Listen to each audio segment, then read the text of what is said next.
mais uma vez, antes da gente começar. Feche seus olhos. Senhor meu Deus, em nome de Jesus, Pai, que nesse momento o Teu Espírito Santo venha ministrar essa classe, Senhor. Que seja o Senhor conduzindo cada palavra, tudo aquilo que for falado e ensinado. Que a Tua vontade seja feita neste lugar. Que nós possamos sair daqui, meu Deus, aprendendo a Tua palavra. E mais do que isso, meu Deus, praticantes da Tua palavra, Senhor. É o que nós te pedimos nessa noite e já te agradecemos no nome de Jesus. Amém. Bom, amados, a gente vai estar falando a respeito hoje do DNA da igreja, né? E os tópicos que a gente vai estar abordando hoje são 4 tópicos. Nós vamos estar falando da família de Deus, a habitação de Deus, o corpo de Cristo e o crescimento espiritual.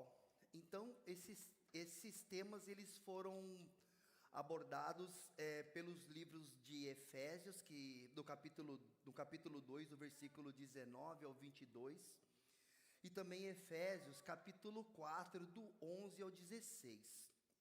Então, eu vou fazer aqui uma breve introdução para a gente poder entender a respeito desses 4 tópicos. Porque a Epístola aos Efésios, ela é escrita pelo apóstolo Paulo, e ela apresenta uma das mais elevadas compreensões teológicas acerca da identidade e da natureza da igreja. Então, nesses textos que nós destacamos, que eu acabei de falar, o apóstolo Paulo ele vem desenvolvendo uma eclesiologia profunda, que é voltada para Cristo. É um estudo cristocêntrico, revelando que a igreja ela não é uma instituição meramente humana, mas ela é uma realidade espiritual estabelecida por Deus. Então, fundamentada em Cristo e sustentada pelo Espírito Santo. Então, esse capítulo que a gente vai abordar primeiro, que é o capítulo 2, Paulo ele vai utilizar várias imagens e metáforas arquitetônicas e familiares para afirmar o quê?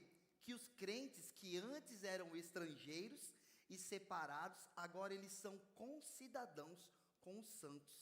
Então você vai ver que ao longo desse estudo existe uma progressão. Então antes você vem para a família de Deus, para se tornar a habitação de Deus, aonde vai ser feito o corpo de Cristo e aonde a gente vai crescer espiritualmente. Então a gente vê que a construção hermenêutica do texto, ele aponta para uma transição radical de identidade, que antes era do quê? Da alienação para a integração, que antes, o que era antes exclusão, começa a fazer parte, começa a pertencer a algum lugar. Então a igreja, portanto, ela é apresentada como um edifício espiritual, que é edificado sobre o fundamento dos apóstolos e profetas, sendo Jesus Cristo a pedra angular, ou a pedra de esquina, o elemento que sustenta a linha e dá sentido a toda a estrutura. É Cristo que dá sentido, que alinha e que sustenta a igreja. Então a gente vai estar vendo isso nesse estudo também. Agora no capítulo 4 seguinte, ele destaca que o enfoque se desloca da identidade para a funcionalidade e o crescimento da igreja. Cristo concede dons ministeriais com o propósito de aperfeiçoar os santos, visando a edificação do corpo. Então a gente vai ver porque que os dons são presentes, que são dados para a edificação do corpo de Cristo, o propósito dos dons. Então a gente vê que a interpretação, a exegese do texto revela que o crescimento, ele não pode ser apenas numérico, mas ele tem que ser essencialmente qualitativo. Então, ele cresce na quantidade, mas ele precisa crescer na qualidade. Trata-se da maturidade espiritual e da unidade da fé, que isso vem através do pleno conhecimento de Cristo. A metáfora do corpo reforça a independência dos membros e a centralidade de Cristo como cabeça, de quem todo o corpo bem ajustado cresce de forma saudável. Então a gente vê que Cristo, além dele sustentar, ele é o cabeça, é ele que dá essa direção. Então dessa forma, a igreja é simultaneamente família, habitação e corpo. São 3 dimensões que estruturam a sua identidade e missão. Não se trata apenas de pertencimento, mas de participação ativa no propósito divino. Então não é simplesmente estar aqui, mas é você estar aqui e você participar desse propósito que foi estabelecido por Deus. A verdadeira maturidade espiritual se manifesta quando cada membro compreende o seu lugar nessa estrutura e responde ao chamado com fidelidade. Então a gente entende que a gente não vem aqui simplesmente por estar aqui, porque existe um propósito em a gente estar aqui. E a gente vai estar entendendo assim como eles entendiam também. Então, o primeiro tópico, que é a família de Deus, eu vou estar lendo o versículo 19, está dizendo assim: assim já não sois estrangeiros e peregrinos, mas concidadãos dos santos, e sois da família de Deus. Então a gente vê que por toda essa passagem é salientado a ideia de que na nova comunidade espiritual que nos aproximamos dos tesouros de Deus. Então é nessa nova comunidade que a gente começa a fazer parte, que a gente se aproxima desses tesouros de Deus, de você estar na presença dEle. Então a gente vê que em relação ao lugar, que é a bênção divina, os gentios estavam longe. Então eles estavam longe porquanto eram estrangeiros. O que significa? Isto é, desviados. E também eram peregrinos, ou seja, não tinha pátria espiritual física. Então você vê que nesse momento os gentios, eles têm um lugar para ser inserido. O apóstolo Paulo utilizou-se de várias metáforas para poder enfatizar isso. E termina com a metáfora social, ou seja, família de Deus. Um lugar onde você estará pertencendo. Então a gente vê que toda essa construção, ela é uma construção progressiva. Porém, o grande propósito de todas essas metáforas é sempre o mesmo: enfatizar a unidade dos crentes. Amados, a gente precisa estar em unidade. Tem que haver essa unidade no corpo, salientando sobretudo os privilégios religiosos que são conferidos àqueles que fazem parte da grande unidade espiritual, que é a bênção dada a todos eles. Então, muitas vezes a gente vai achar que bênção é simplesmente, como muitos falam, a questão das bênçãos materiais, mas não é isso. O próprio fato de você estar na presença de Deus já é caracterizado uma bênção. O próprio fato de você poder se encontrar com Deus, fazer parte desse propósito, e você ter a sua natureza sendo moldada à natureza de Cristo, já é uma bênção para nós. Então a gente vai ver que ele usa essa palavra, estrangeiros. Os visitantes vindo do estrangeiro não têm direito de cidadãos. Então era assim que os gentios se aproximavam, eles chegavam, eles não tinham direito de cidadãos, eles eram estrangeiros, eles não pertenciam àquele lugar. E ele também usa a palavra o quê? Peregrinos, que no grego a gente encontra esse vocábulo chamado paróicos, que significa estrangeiro que habita em um lugar como residente temporário, mas qual não tinha os direitos próprios de cidadão. Então a gente vê que essa palavra peregrinos, isso daí vai mudar, porque ele vai ser inserido, então ele já não vai fazer parte mais dessas características. A gente vê que esse texto que Paulo usa, essas duas palavras, a gente encontra também essa expressão em 1 Pedro, capítulo 2, versículo 11. Quem pode ler para nós?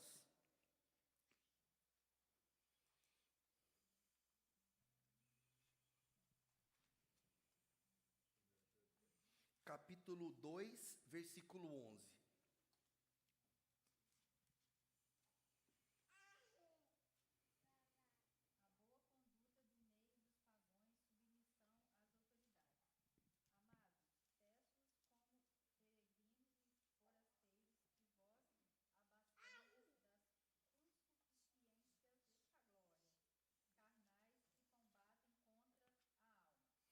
Amém. Então a gente vê o quê? Que peregrinos e forasteiros era usado para indicar os crentes que estão ainda neste mundo, mas cuja verdadeira pátria é o reino celeste. Então a gente vê que aquelas pessoas, elas ainda não faziam parte dessa família, mas cuja pátria era essa que eles deveriam estar sendo inseridos. Então ali você vê que nesse versículo existe uma progressão de quê? De peregrinos, de forasteiros para concidadãos.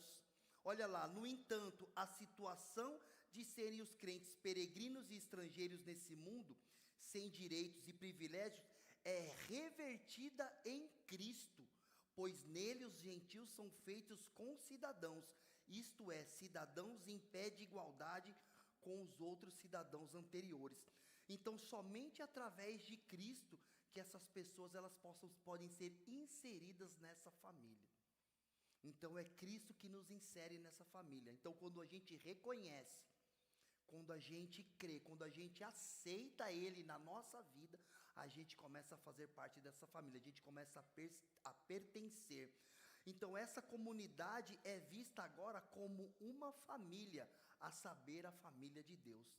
Então, você faz parte dessa nova comunidade. Antes você era uma pessoa estrangeira, você não tinha pátria, mas a partir do momento que você chega, você se aproxima, que Cristo ele entra na sua vida, aí você começa a fazer parte dessa família. E essa família, a gente vê ali que a palavra, ele vai fazendo a progressão do versículo e ele usa a palavra santos. Provavelmente é a palavra que é usada no sentido geral, para indicar todo o povo de Deus, tanto do Antigo como do Novo Testamento.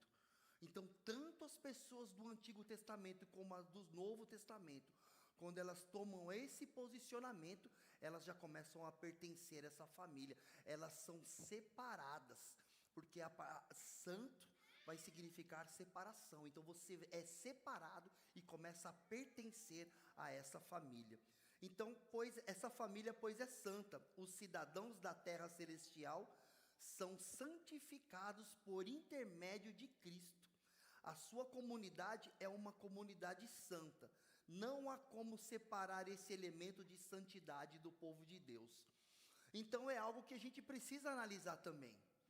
Como que a gente, porque santidade é separação. Se você não está se santificando, se você não entra nesse processo de santificação, automaticamente as suas características, elas começam a sair do pertencimento dessa família. E você começa a voltar para as características que você tinha antes. Então o processo de santificação ele é contínuo, para que a gente possa permanecer nessa família. E é focalizado aqui a santidade de Deus, que é realmente compartilhada pelos homens, no sentido mais absoluto e literal. Vamos dar uma lida em Mateus capítulo 5, versículo 48.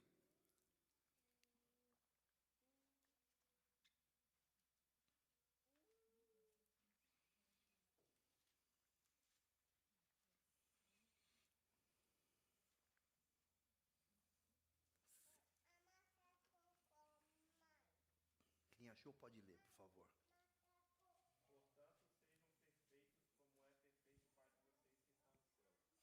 Amém. Então a gente vê que é algo que é solicitado para nós. Então é focalizado aqui a santidade de Deus, que ela é compartilhada pelos homens. Por isso ele fala que é para a gente ser igual. É algo que pode ser compartilhado por nós, no sentido absoluto e literal, como está no texto. Sem essa santidade experimental, nenhum homem jamais verá a Deus. Então é algo que a gente tem que lutar para que a gente consiga permanecer nesse processo de santificação. Quem pode ler Hebreus 12, capítulo 12, versículo 14, por favor?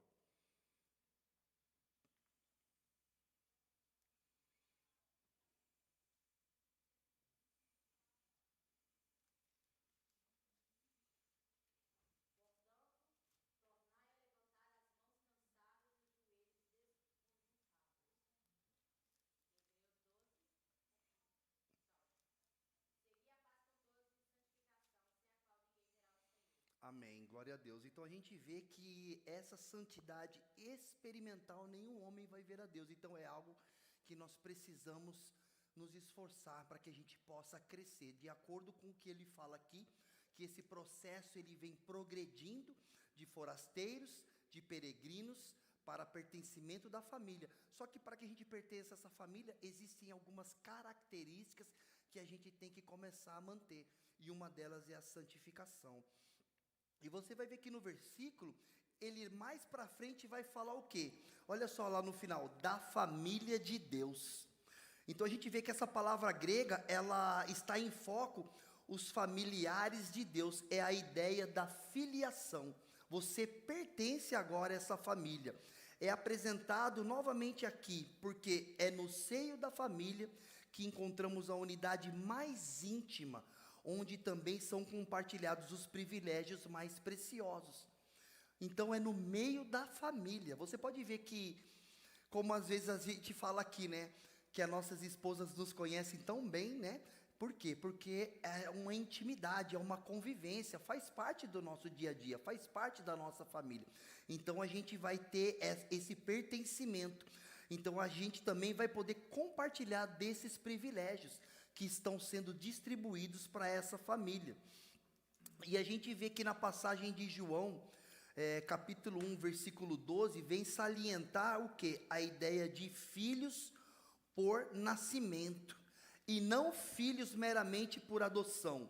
Então é mediante a um conjunto legal, e a mesma ideia é enfatizada no capítulo 8 da Epístola aos Romanos. Então o que a gente pode perceber? Que dentro de uma família, os direitos, os privilégios, os deveres e as bênçãos são compartilhados por todos os seus membros. Mas olha que interessante, nós temos direitos, nós temos privilégios, mas também nós temos deveres, né? Então tudo isso está relacionado ao quê? À família. Tudo isso é direcionado, é compartilhado. Cada um vai poder contribuir e vai poder também receber aquilo que está sendo liberado para essa família. E seguindo essa progressão, a gente vai ver que no tópico 2 ele vai falar do quê? Da habitação de Deus. Então o versículo 20 está dizendo assim: edificar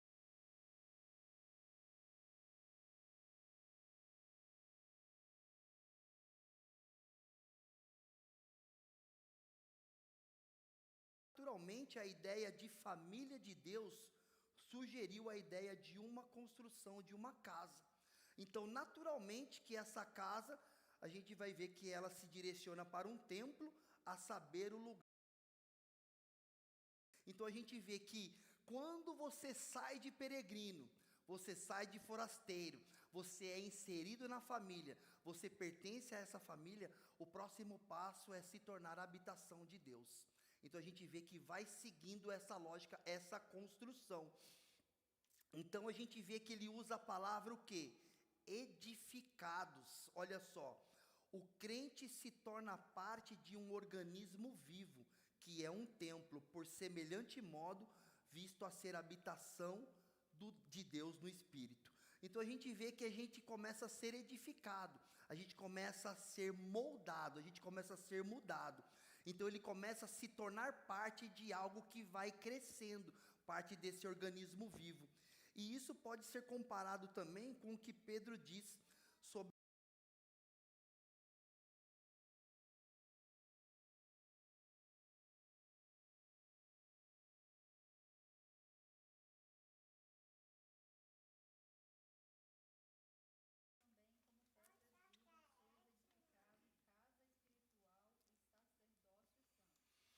Então a gente vê que ele fala a respeito dessas pedras vivas que compõem essa casa espiritual.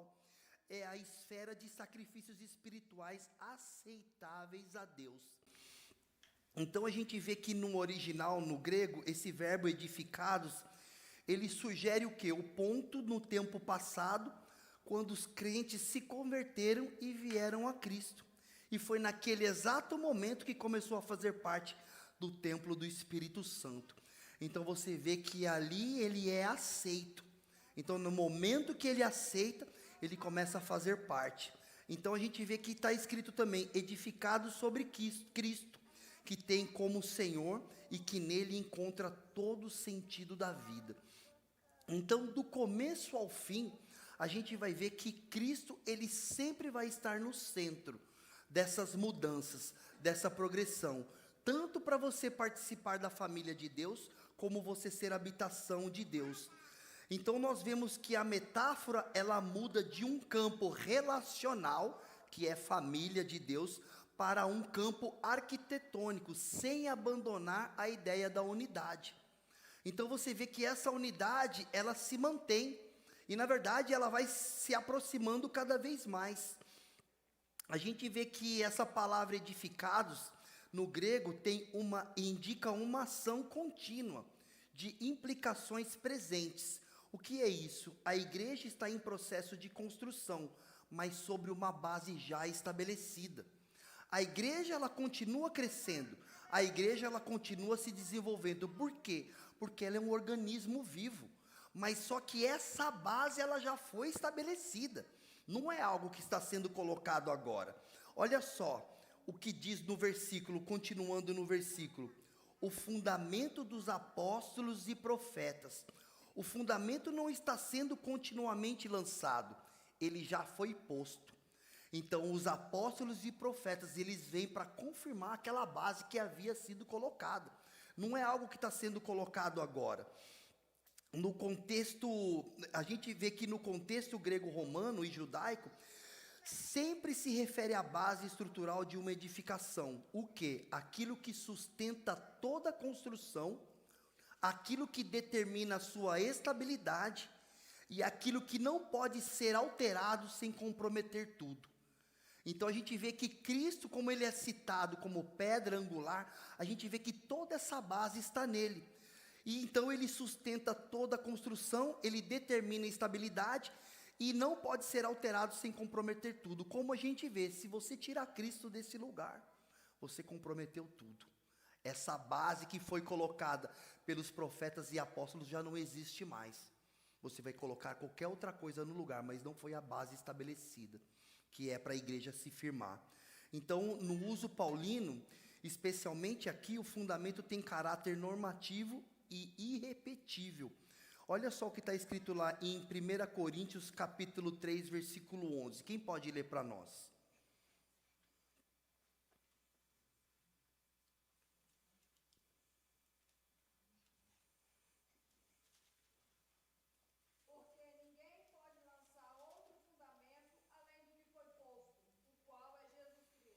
Amém. Então a gente vê que essa base já está pronta, ela já foi estabelecida. Não tem como você tirar essa base. Se você tirar, você compromete tudo.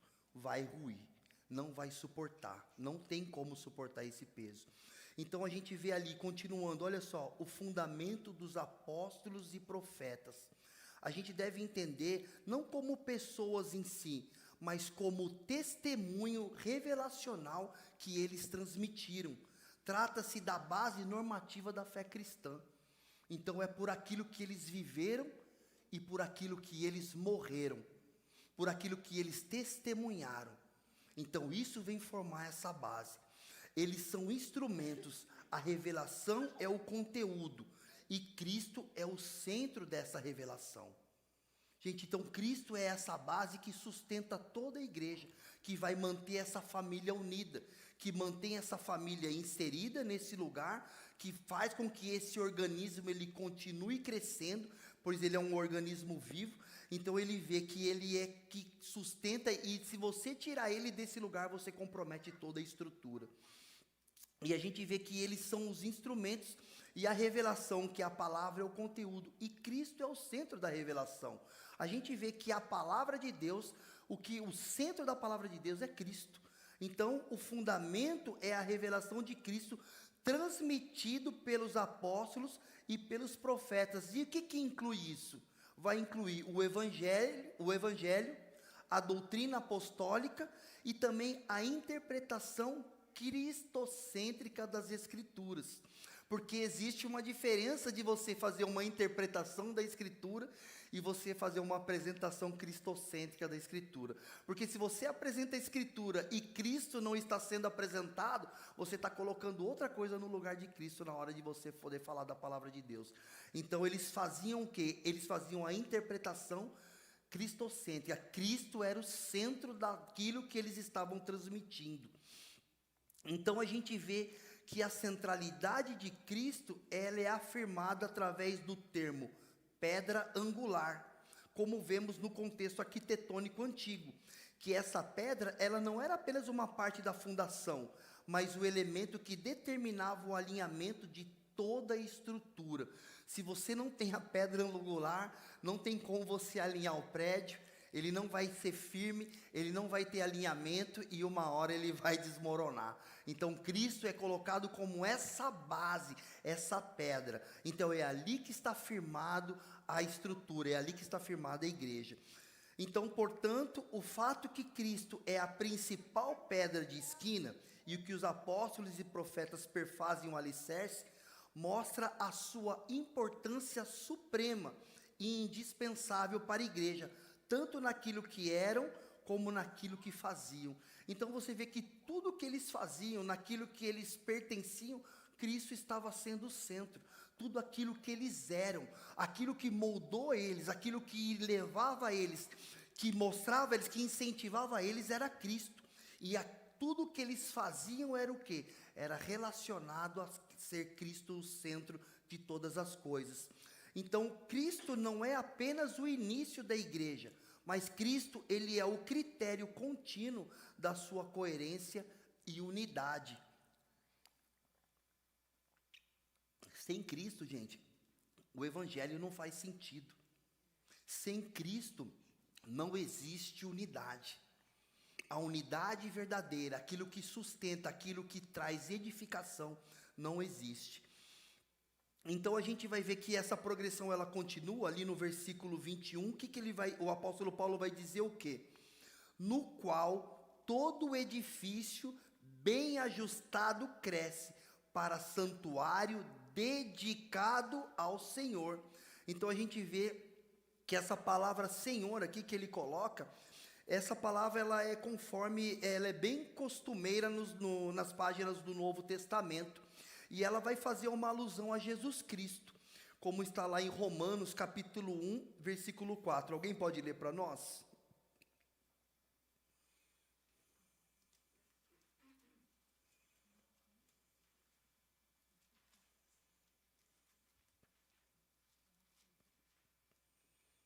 E foi designado Filho de Deus, com poder, segundo o Espírito de Santidade, pela ressurreição dos mortos, a saber, Jesus Cristo, nosso Senhor.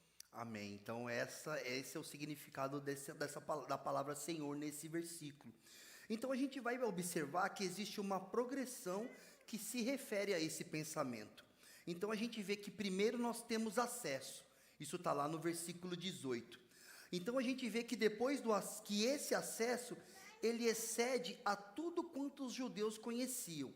Portanto, cada crente se aproxima de Deus como seu pai, a fim de herdar e desfrutar das bênçãos de filho, como filho de Deus, como a gente havia visto. Quando você faz parte dessa família, você é das bênçãos de Deus, tem os deveres, é óbvio, mas também tem os benefícios, também tem as bênçãos. E aí você faz parte dessa herança. Trata-se também de um perfeito acesso, entrada no santo dos santos dos céus, e não meramente em algum santuário terreno. Gente, isso é maravilhoso. É você poder fazer parte dessa família, para que você saiba que você vai habitar com aquele que criou você. Sabe, você entra no santuário, você entra no santo dos santos. Não é um santuário terreno, é algo celestial. Então a gente vê que essa progressão continua, e ele vai dizer o quê? Que além disso, aqueles que obtêm tal acesso, tornam-se eles mesmos um templo, no qual habita o Espírito de Deus. E uma vez que neles vem habitar o Espírito Santo, passam a ser transformados de acordo com a imagem de Cristo. Gente, esse é o objetivo. Sabe, esse é o processo, essa é a nossa progressão, é isso que tem que acontecer em nós. Porque quando você tem acesso a isso, Cristo ele vem, você começa a receber o Espírito Santo e ele começa a habitar em você, e você se torna esse templo, nós passamos a ser transformados, moldados como a imagem de Cristo. E é isso que nós temos que buscar. Como que a nossa vida ela está se dirigindo? Será que a gente consegue perceber essa progressão na nossa vida? Porque antes a gente era peregrino, nós éramos forasteiros, aí depois nós somos inseridos numa família, depois nós fazemos parte dessa habitação. E quando você começa a olhar todo esse progresso na sua vida, o que você consegue perceber? Será que realmente essas características a quais Cristo é mostrado em sua palavra, será que essas características começam a fazer parte da nossa vida? Será que durante essa caminhada a gente consegue perceber que algumas dessas características elas foram inseridas em nós? Ou será que nós continuamos ainda dentro de uma família, mas como se a gente não pertencesse a ela, com características diferentes, sem passar por esse processo dessa santificação, desse processo de separação, porque a hora que você é santificado, você é separado, as características que você tinha antes, elas já não fazem mais parte de você, e você vai assumir novas características. E será que a gente tem assumido essas novas características em nós? Então a gente faz essa reflexão, porque é isso que o apóstolo Paulo está falando ali nesse versículo, é o que ele fala nesse texto, dessa progressão contínua e constante, que tem que afetar as nossas vidas. Pois não, pastor? Uma pergunta. Sim. Baseado no que você está falando, na perspectiva de um novo convertido, como é que ele pode agir de forma prática para que ele possa ter essa transformação, essa santificação, essa mudança de vida? E também aqueles que, porventura, têm vivido anos dentro da igreja, mas não conseguem alcançar esse nível de maturidade, transformação, que é o reflexo de uma pessoa que nasceu de novo. Uma coisa que a gente vê que é muito falado e que tem que ser praticado pelo cristão são as práticas espirituais. Porque existem algumas coisas que nós devemos fazer e praticar para que a nossa vida comece a mudar. Então a oração, a leitura da palavra e você estar em jejum, isso vai fazer com que você comece a ser moldado. Isso vai fazer com que você comece a ser mudado.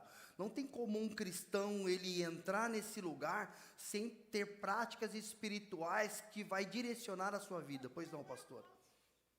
É muito importante isso, nós estamos aprendendo aqui hoje, que nós fazemos parte da família de Deus a partir do momento que entregamos nossa vida para Jesus, porque uma vez que a gente entende isso de verdade, nós caminhamos diferente. Porque se eu não entender isso, no meu íntimo, no meu interior, saber qual é a minha identidade, que eu sou filha de Deus, fui enxertada na família de Deus, eu vou transferir essa responsabilidade para a igreja local. Aí eu vou vir esperando que a igreja local supra a minha carência e nunca vou estar satisfeito, porque na verdade só Deus pode suprir a minha necessidade. Verdade. Então quando eu entendo que eu sou filha de Deus, eu só vou agregar valores e identidade para a família que eu caminho junto com a igreja local. Então é muito importante a gente entender de uma vez por todas que eu sou filha de Deus, eu sou parte da família de Deus, tenho deveres, tenho privilégio, e inclusive eu queria assim ler uma coisa que se puder. Lógico, pastora, por favor. Nós vimos aí os nossos direitos, né, nossos deveres, na verdade, que você pediu para a gente ler em Mateus 5,48. E uma coisa que fiquei intrigada, porque a Bíblia fala sobre seja perfeito, como o seu Pai celestial é perfeito. Eu falei assim, como assim? Com certeza essa palavra perfeito tem um significado que eu não conheço, porque não tem como ser perfeita, porque eu sou falha. E, na verdade, graças a Deus pela inteligência, né, artificial que os estudiosos que nos deixaram aqui estudos pra gente. E aqui fala, né, o que é a palavra aqui perfeito, na verdade, aqui vem do grego, que é teleios. E aqui, teleios realmente significa, não é perfeito, no sentido de sem erros ou falhas, como muitas vezes pensamos hoje. Mas o sentido aqui é completo, maduro, pleno, alguém que chegou ao propósito, íntegro no amor. Então, o Senhor espera isso de nós. Completo, uma plenitude em Cristo, alcançar a maturidade em Cristo. Deixar que o Espírito Santo de Deus me molde a ponto de eu ser parecida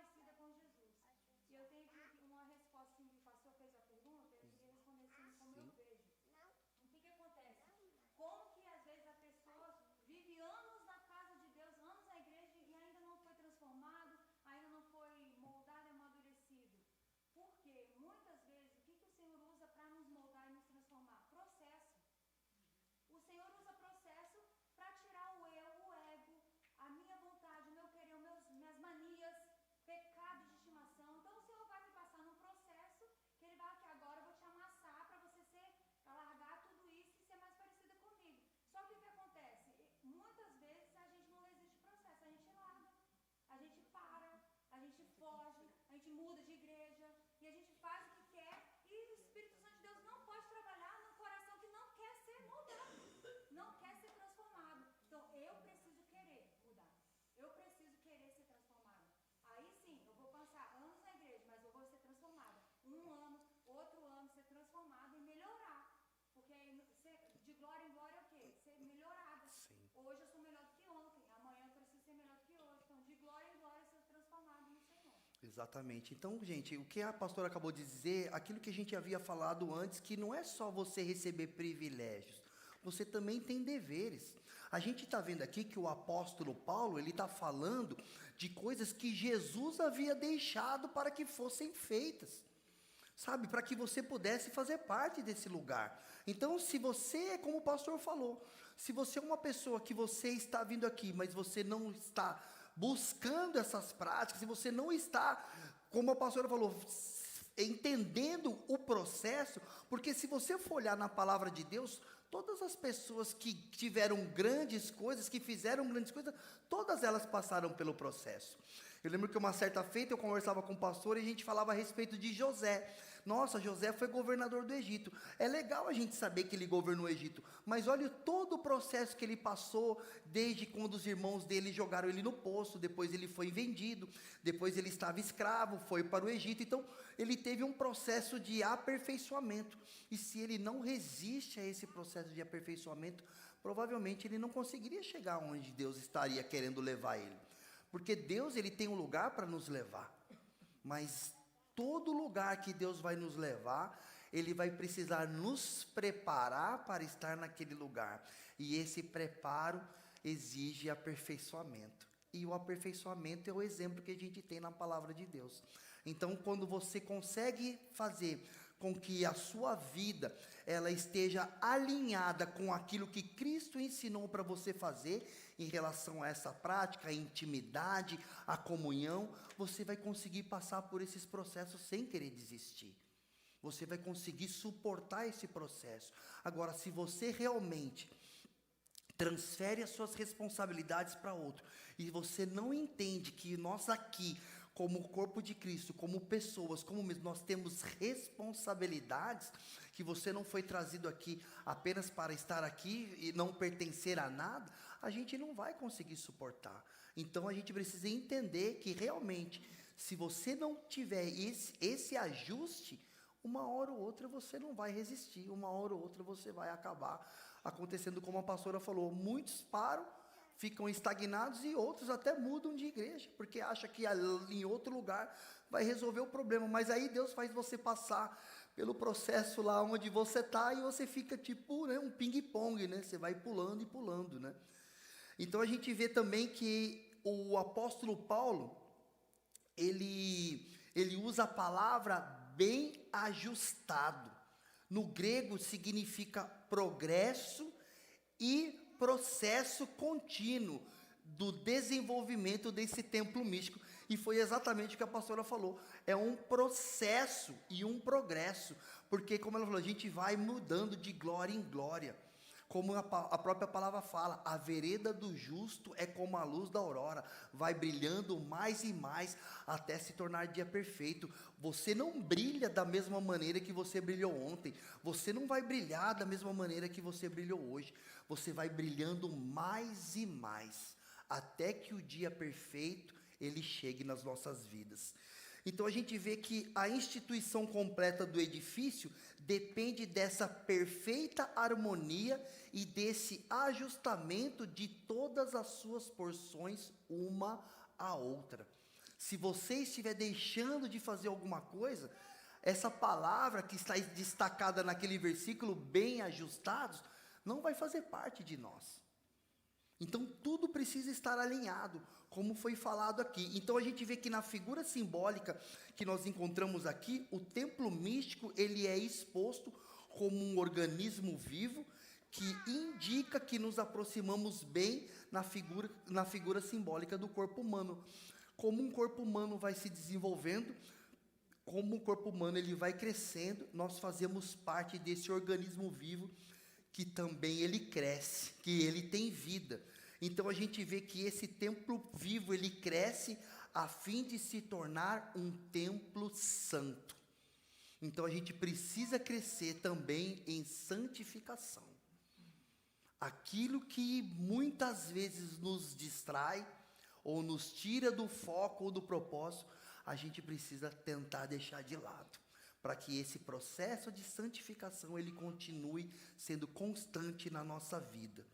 A gente vai ver também, como a gente viu que no seio da igreja existe aquele sentimento de família, a gente vai ver também que no seio da igreja é que se cria aquele companheirismo místico com Deus, por intermédio dos vários aspectos do fruto do Espírito Santo, onde a santificação é produzida nos crentes, como também o é a transformação segundo a imagem moral e metafísica de Cristo.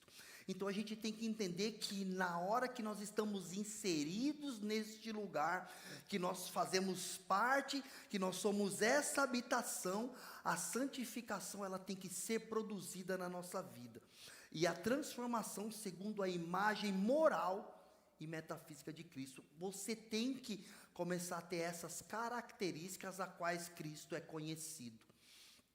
Então a gente vê ali também, seguindo o versículo, está falando ali, todo edifício.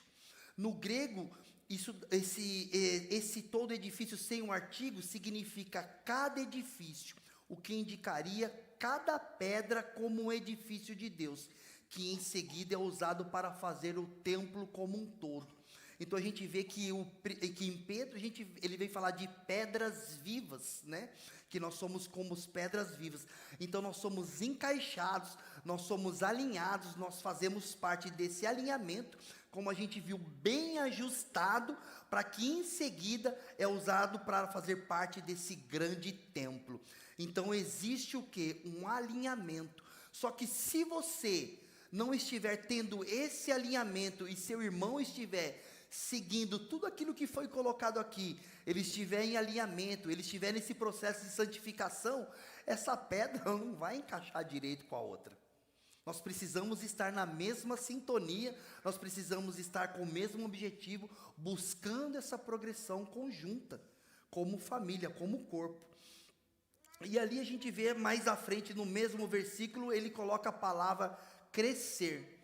Aqui traz a ideia de crescimento, melhoria e aproximação constante da perfeição, como a pastora falou, de glória em glória. Então não é que você é perfeito, como ela leu ali, não é que você é uma pessoa totalmente perfeita, mas a gente, é a aproximação constante da perfeição. Você luta, você busca para que você esteja sendo melhor do que você foi ontem. Como eu já falei aqui algumas vezes, se nós fizermos uma reflexão da nossa vida, do ano inteiro, como será que nós terminamos o ano? Será que nós fizemos parte desse processo de evolução? Será que a gente fez parte desse crescimento? Será que a gente fez parte dessa aproximação constante da perfeição? Será que a gente foi conseguindo ser moldado, ser trabalhado? Ou será que a gente continuou do mesmo jeito? Ou será que a gente ainda caiu esse nível ainda mais? Então a gente vê que passa esse templo místico de modo a poder tornar-se uma habitação apropriada para o Espírito de Deus. Então todo esse processo vai fazer com que você se torne uma habitação apropriada para o Espírito de Deus. Porque Deus não vai habitar em qualquer lugar. Se você não está conseguindo manter essa santificação, essa pureza, essa vontade, esse desejo, infelizmente, o Espírito Santo ele não faz parte de coisas que não condiz com a palavra dele. Uma certa feita a gente estava falando com uma pessoa e essa pessoa falou assim, não, é porque eu sou muito usado pelo Espírito Santo. E ela falava a respeito disso e uma certa vez essa pessoa, ela se manifestou endemoniada. E aí eu fiquei ali sem entender e essa pessoa falou assim, não, é porque a maneira que eu lido com espíritos malignos é assim, né? Deus ele me mostra, o Espírito Santo ele me mostra, então esse espírito se manifesta. E eu falei, não é assim. O Espírito Santo não vai entrar num lugar onde o espírito imundo está ali habitando. Então eu falei assim, não faz muito sentido isso. Então, se você não está se tornando uma habitação apropriada para o Espírito de Deus, o que está habitando em você é outra coisa. Então a gente precisa observar isso e lutar para que esse processo de mudança, ele venha a estar na nossa vida. Então a gente tem que ver que nós não devemos esquecer, nós não devemos deixar de lembrar que esse crescimento é na direção da estatura de Cristo, da santidade de Deus e da perfeição. Então o objetivo é o quê? Sempre a gente olhar para Cristo, sempre a gente buscar ser como Cristo, sempre a gente poder tentar colocar em nós as características que compõem a Cristo. Então isso vai fazer com que esse processo ele continue. O templo ele precisa ser santo, ou o Espírito Santo não pode habitar ali, como eu falei anteriormente. Como eu estava vendo nesse estudo, o apóstolo Paulo ele destaca essa frase. Então, assim sendo, a santidade é uma exigência absoluta, não é algo optativo para o crente, é algo que nós precisamos buscar com intensidade. E à medida que você busca essa santificação, o Espírito Santo ele vem e é ele que vai te dar força para que esse processo de aperfeiçoamento ele continue na sua vida. É ele que vai nos ajudar a fazer com que esse processo ele continue, para que haja crescimento, para que haja aperfeiçoamento, para que nós possamos ser ajustados, assim como é colocado aqui no texto. E o apóstolo Paulo ele usa a palavra santuário, que ali ele está mostrando que o crente, mediante a comunhão mística, se torna santuário do Espírito Santo. Então você sai daquele lugar onde você está nesse processo e você se torna santuário. O Espírito Santo ele começa a habitar em você. Pois não, pastor? Sim, era só importante ressaltar também que muitas vezes a gente compara essa transformação, aperfeiçoamento da imagem de Cristo com evidência de dons e evidência de destaque na igreja. Uhum. E nós precisamos ressaltar que esse processo ele é um processo pessoal. E a gente tem visto isso muito acontecer dentro das salas de aula, no curso Homem ao Máximo, Mulher Única, Paz para Toda a Vida, Cuidado para Sempre. E nós temos ouvido testemunhos de pessoas que, no seu casamento, na sua paternidade, na sua hombridade, na sua feminilidade, se eu posso falar isso, tem se transformado a imagem daquilo que Cristo, em sua palavra, destacou para que nós viéssemos a ser. E muitas vezes a gente que cresce na igreja, há muitas pessoas que crescem em um ambiente em que acha que ser usado por Deus, ou ser instrumento de Deus, é estar em evidência. E muitas vezes você pode nunca pegar um microfone, mas quando você olha para a sua vida, você vê as características de Cristo. É como você trata sua esposa, é como você lava um prato, é como você lava uma roupa, é como você vai ajudar o seu filho a fazer o exercício de casa, é como você trata os da casa, ou seja, é nesse lugar, nesse fruto do Espírito que revela que você é uma pessoa, que você é mansa, que você é humilde, que você é alegre, que você tem o fruto do Espírito manifesta em você e que você olha para a sua vida e fala assim, hoje eu me tornei uma pessoa completamente transformada. Hoje eu falava com um irmão que está fazendo o curso Homem ao Máximo e ele falou assim, nossa, quantas coisas eu já mudei e quantas coisas eu estou sendo confrontado a praticar, porque eu quero que a minha vida seja diferente. Então ele não está em evidência, ele não está ministrando, pregando aqui no altar, mas ele está reconhecendo que ele precisa chegar nesse patamar de perfeição, ou seja, aproximar-se da perfeição. Ele precisa ser igual a Cristo. Isso vai para todos nós, esse é o nosso desafio do dia a dia. Permitir que o Espírito Santo manifeste em nós o fruto, para que nós possamos ser como Cristo, em qualquer ambiente que a gente venha.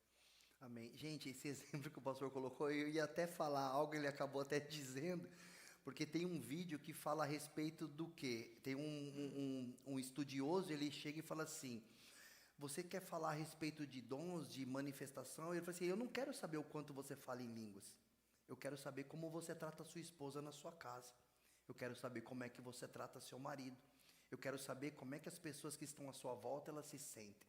Então o que a gente tem que entender é como o pastor falou, existem muitas pessoas que estão em evidência, mas quando elas se aproximam de alguém no particular, não traz vida, não traz mudança, não traz nada. É como se não tivesse ninguém ali. Então, quando você tem essas características, você se aproxima das pessoas, as pessoas começam a notar uma diferença. Elas começam a ver algo novo. Então a gente tem que entender que isso precisa fazer parte da nossa vida.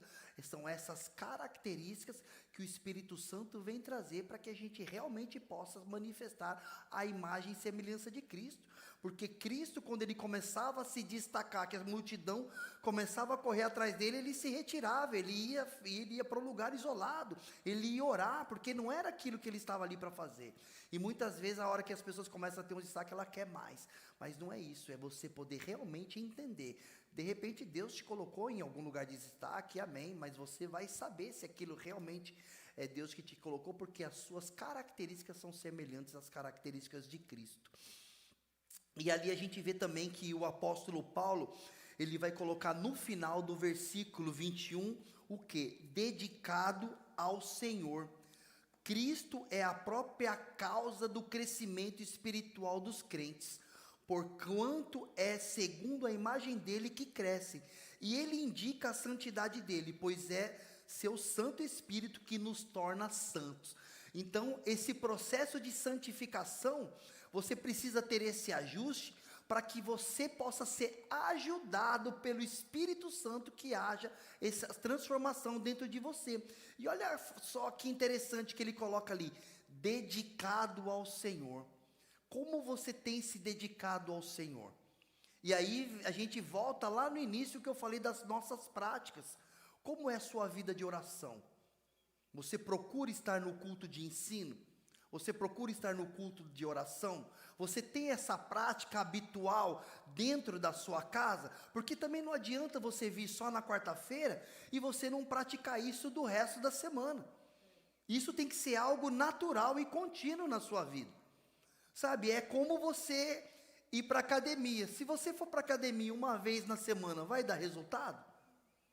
Muito difícil, provavelmente você não vai ter resultado, você vai sentir dor e depois não vai mudar nada. Então é algo que tem que ser praticado continuamente, da mesma maneira que o corpo ele cresce, ele é um organismo vivo, a nossa vida espiritual ela precisa estar alinhada nesse mesmo processo. Então a gente vê que precisa de quê? De uma dedicação ao Senhor. Por isso eu encorajo você a continuar vindo aqui, porque é a palavra que nos traz conhecimento e é a palavra que aumenta a nossa fé. Pois não, pastor? Voltando um pouco aqui no texto de 1 Coríntios, que você leu sobre a pedra angular, Aham. Cristo é o fundamento, e aqui ele fala, se alguém ficar sobre o fundamento, é ouro, prata, pedras preciosas, madeira ou feno e palha. E a obra de cada um se tornará manifesta, pois o dia a demonstrará, porque será revelada pelo fogo, e o fogo provará qual é a obra de cada um. Ou seja, nas nossas obras que glorificam a Deus, se elas não forem centradas em Cristo, e aqui vai uma palavra para aqueles que estão em destaque, aqueles que estão em evidência, aqueles que têm o ministério da palavra, da pregação, o ministério musical, onde você está sempre em evidência, esse aqui é o nosso maior risco, é edificar algo centrado em nós. Isso é muito perigoso. O verdadeiro líder de louvor, o verdadeiro pastor, o verdadeiro ensinador, mestre, ele é aquela pessoa que ele precisa, em uma certa hora, se tornar inútil. E ele não pode ser centralizado em tudo. E tudo não está em volta dele. Então nós temos que tomar cuidado, porque Deus começa a nos usar por causa da nossa busca, da nossa entrega, e com o tempo nós começamos a achar que essas obras são nossas e estão centradas em nós. Aí passamos a pensar assim, sem eu não vai dar mais certo, sem eu não vai para frente, sem eu vai parar, vai acabar. E aí nós começamos a entrar nesse lugar de centralidade, até mesmo pensar, eu podia fazer melhor do que isso, eu ia falar isso em vez disso, ou ia tocar essa nota em vez daquela nota, ou ministrar isso em vez daquilo. E aí nós começamos a entrar em um lugar de centralização de obra. Isso é muito perigoso, porque aí está o orgulho, aí está a soberba, e aí nós deixamos de edificar algo em Cristo, porque achamos que nós temos alguma obra que tem glória. Mas a Bíblia fala que no dia essa obra será revelada pelo fogo. Deus vai manifestar a sua presença nesta obra. E se ela não for em Cristo, ela não vai sobreviver. Ela vai se apagar, ela vai ser queimada como a palha.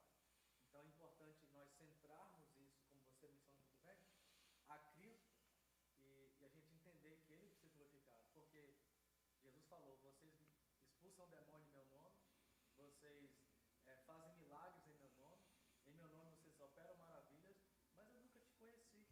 Então vocês têm obras, mas essas obras não foram centradas em Cristo, porque não está em obediência àquele, está centrada nos dons. Então isso é muito perigoso, que é uma palavra mais para os que estão em evidência na casa. Tomar cuidado para que a gente não venha achar que a gente é alguma coisa. Isso é muito importante, até porque muitas vezes a gente entra em um certo lugar e às vezes a gente quer. Muitas pessoas têm desejo de servir, têm desejo de contribuir, têm desejo de fazer algo, mas a gente tem que entender que é pela graça e misericórdia de Cristo. Sabe, que tudo é por Ele e que tudo é para Ele. O dia que você começar a fazer algo e você achar que é porque você é bom, é porque você realmente está melhor do que os outros, isso daí já começa a sair e entra nesse lugar que o pastor acabou de falar. Pois não, pastor? E uma palavra para avaliação pessoal seria essa. Se eu nunca mais exercer aquilo que hoje eu estou exercendo no reino, será que eu ainda tenho identidade em Cristo? Será que eu ainda tenho valor em Cristo? Será que só Cristo é suficiente? Ou eu só me sinto inteiro quando eu sou usado no dom ou no talento cujo qual Deus me chamou para ser usado? A pergunta para mim, para a autoavaliação minha como pastor, se eu deixar de ser pastor dessa igreja hoje, ou deixar de apacentar o rebanho e sentar na cadeira e ser uma ovelha debaixo de um outro pastor, será que eu vou ter crise de identidade? Será que eu vou permanecer em Cristo ou eu vou achar que agora minha vida não faz sentido, eu estou perdido, porque eu não sei mais o que fazer? Porque toda a vida eu estive nesse lugar. Então é um lugar de autoavaliação, é um lugar que nós precisamos continuamente estar aplicando para nós essa avaliação e saber quem eu sou sem o que eu faço, quem eu sou sem o ministério que Deus me deu, quem eu sou sem o talento e o dom que eu exerço na obra do Senhor. E isso o pastor colocou é tão relevante porque é como se uma pessoa que está aqui ensinando, ela não ensinasse mais com evidência, como está aqui, e ela começasse a ter que ensinar sem que ninguém visse. Será que essa pessoa ela ia querer continuar ensinando? Ou porque ela não está sendo vista mais, ela vai querer parar e vai querer fazer outra coisa? Então, realmente é algo que a gente tem que entender, né? Pois não, pastor? De uma irmã perguntou assim, por que o pastor nunca vem aqui no Ministério Kids ver a gente dando aula? Não, o pastor está lá toda semana. O pastor é Jesus. Amém, Ele glória a vê Deus. sua aula toda semana. Ele vê a sua dedicação durante a semana. Ele vê o seu temor ao ministrar aos pequenos do Senhor, que aparentemente hoje são crianças que estão ali, porque os pais estão aqui. Mas nós não podemos olhar dessa forma, né? Jesus está sempre vendo as nossas obras. Em que ela está centrada? É no pastor de me ver fazendo alguma coisa? Ou será que eu faço se o pastor não estiver me vendo? Isso é um lugar muito perigoso. Pois não, Jimmy? Por um tempo eu pensei dessa forma, né? Que eu tinha que fazer alguma coisa para mostrar, tinha um certo tempo da minha vida que eu queria muito pregar, né? E eu pensava assim, nossa, eu vou pregar, e eu vou pregar para a igreja lotada, eu vou viajar pregando. E aí, um dia desses, Deus me trouxe tipo assim, um conforto para mim. E o conforto é o seguinte, será que esse é o meu ministério? Porque às vezes Deus não me trouxe para pregar para a multidão, Ele trouxe para pregar lá no meu trabalho.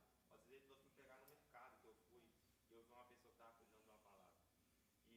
Ou às vezes Deus me chamou para viajar, para ir para outros países e tal, mas me chamou para fazer o mesmo caminho do meu trabalho todos os dias. E às vezes aquilo ali é o meu propósito de vida. E muitas vezes a gente se converte, a gente acha que, tipo assim, né, que a gente vai fazer grandes coisas, tipo assim, entre aspas, né, vamos dizer, que no caso viajar, ir para outros lugares. Só que na verdade as grandes coisas estão no nosso dia a dia. Tá? Pregar às vezes até para dentro da nossa casa, para nossa esposa, para os filhos, para a mãe, para o pai. E é muito legal esse ponto da palavra. E isso é muito interessante o que o Jimmy colocou, porque teve um dia que eu estava na academia conversando com uma pessoa, e ele veio falar comigo, ele falou assim, poxa Dani, sabe, eu já recebi a palavra de que eu estaria pregando, de que eu estaria ministrando a palavra, mas cara, eu não me vejo ali em cima pregando. E ele falando comigo, e eu vi que ele era motorista de Uber. E eu falei assim, cara, mas muitas vezes o seu púlpito não vai ser na igreja, o seu púlpito vai ser dentro do seu carro. A hora que uma pessoa entrar, você vai poder falar da palavra de Deus para aquela pessoa. E ele virou para mim e falou assim: nossa, você acredita que eu nunca tinha, ninguém nunca me falou isso? Eu falei: sim, porque muitas vezes a gente acha que para que você pregue a palavra, você precisa estar dentro de uma igreja. E eu posso falar por mim mesmo, eu tenho o privilégio de pregar a palavra todos os dias, porque todas as pessoas que se aproximam de mim, de alguma maneira, eu procuro falar a respeito de Cristo para aquela pessoa. Pode. Exatamente. Ultimamente, de manhã, quando eu acordo, eu faço uma oração, eu peço para Deus colocar pelo menos uma pessoa no meu caminho para falar de Deus. Glória a Deus. E todos os dias é incrível. Eu tenho a oportunidade de falar para essa pessoa. Olha aí, ó. Glória a Deus. Aleluia. Tipo assim, igual eu tava semana passada no meu trabalho, e aí eu tava, tipo assim, um público nada a ver, assim, tipo assim, o peão, né? Xingando e tal, daqui a pouco o menino veio conversar comigo, e aí eu não sei o que aconteceu, surgiu a oportunidade de eu falar de Deus pro menino, e tipo assim, eu falei: caramba, aí depois fiquei perguntando pra Deus, eu falei: caramba, como é que Deus prepara as oportunidades pra gente, né? Só a gente tá preparado pro que Ele quer fazer na nossa vida, né? E o mais interessante é o que você falou em primeiro. Eu estava orando e pedindo a Deus. Então você vê como está relacionado àquela prática que eu havia falado no início, que tem coisas que você tem que fazer para que essas coisas comecem a acontecer na nossa vida, para que esses processos eles comecem a acontecer na nossa vida. Se você vai deixando isso de lado, se isso daí começa a fazer cada vez menos parte da sua vida, com certeza essa estrutura ela não vai estar sendo aperfeiçoada, ela não vai estar sendo alinhada. Então a gente precisa manter isso firme, a gente precisa manter isso aceso, isso precisa ser diariamente na nossa vida, como você falou. Então você orou, Deus escutou e respondeu, e Ele usou a sua vida para que outras pessoas pudessem escutar a respeito de Cristo, e isso vai fazer você crescer, isso vai fazer você começar a ter mais intimidade, e é dessa maneira que a gente caminha. Então, como foi bem falado aqui, né? Então a gente vê que existe, como está no final do versículo, essa dedicação ao Senhor. E a gente vê ali que no versículo 22, né? Para a gente poder finalizar mais ou menos esse capítulo aqui, ali no versículo 22 está escrito assim: no qual também vós juntamente estáis sendo edificados para a habitação de Deus no Espírito. Então, quando o apóstolo Paulo, ele coloca aquela palavra também vós, essas palavras mostram que aqueles para quem Paulo escreveu também participavam dessa magnificente comunhão com Deus, tendo acesso a Deus por meio do Espírito. Então ali ele já estava direcionando essa palavra: olha, também vós, eles já estavam participando disso. Então Paulo não descrevia apenas uma experiência que se dava com os judeus convertidos, ou que se dava aos gentios, mas também aquilo que era experiência dos gentios particulares para quem ele escrevia. Então também naquele contexto, naquele direcionamento para aquela igreja, ele estava vendo esse acontecimento no meio deles. E essa personificação do texto também deveria se aplicar a nós. Então, da mesma maneira que eles estavam tendo essa evidência, estava sendo visualizada por Paulo, é a evidência que tem que estar na nossa vida, e que os outros eles venham visualizar isso na nossa vida também. Nenhum alvo mais elevado do que esse pode ser buscado do que aquele que é referido aqui: conhecer o Senhor e ter experiências com Ele. Gente, essa era a busca, era o alvo mais elevado que eles estavam buscando naquele momento. Todo esse processo de transformação de forasteiros e peregrinos, de família de Deus para habitação de Deus, nenhum alvo mais elevado do que esse poderia ser buscado, que é conhecer o Senhor e ter experiências com Ele. E através dessas práticas, através da nossa entrega, através de renúncia, a gente vai conhecendo o Senhor, e Ele vai trazendo experiências para nós, como você teve. Você orou e pediu: Deus, coloca uma pessoa no meu caminho, e naquele mesmo dia essa pessoa apareceu. Você vai tendo essas experiências com Ele. Então a gente vê que a verdadeira habitação de Deus no Espírito não é alguma coisa erigida por mãos humanas, como está lá em Atos capítulo 7, versículo 48, e sim a comunidade dos remidos, o que se torna pessoal devido ao fato que ele habita em mim e em você. Então esse versículo, ele enfatiza a comunidade dos remidos e o templo do Espírito Santo. Gente, eu me alonguei um pouco aqui no estudo, mas é um estudo que ele tem um conteúdo bem rico em relação à edificação da igreja, da maneira que nós devemos nos colocar, do crescimento e dos processos, e eu incentivo vocês a estarem vendo esse estudo com calma, para que vocês possam pegar os versículos, para que vocês possam pegar os textos e poder estar vendo o que o apóstolo Paulo estava querendo falar para essa igreja de Éfeso, né? Porque existem esse processo, e esse processo ele é um processo contínuo, ele não para, e a gente tem que ter essas evidências na nossa vida. Então eu quero deixar esse incentivo para vocês. O próximo tópico estaria falando a respeito do corpo de Cristo, que é o versículo 4, então o capítulo 2 e todos os outros versículos, praticamente a gente conseguiu fazer quase que toda a exposição dele aqui, mas depois eu encorajo a vocês a ver o capítulo 4 de Efésios e os versículos, e vocês poderem se aprofundar no que ele está ensinando, amém?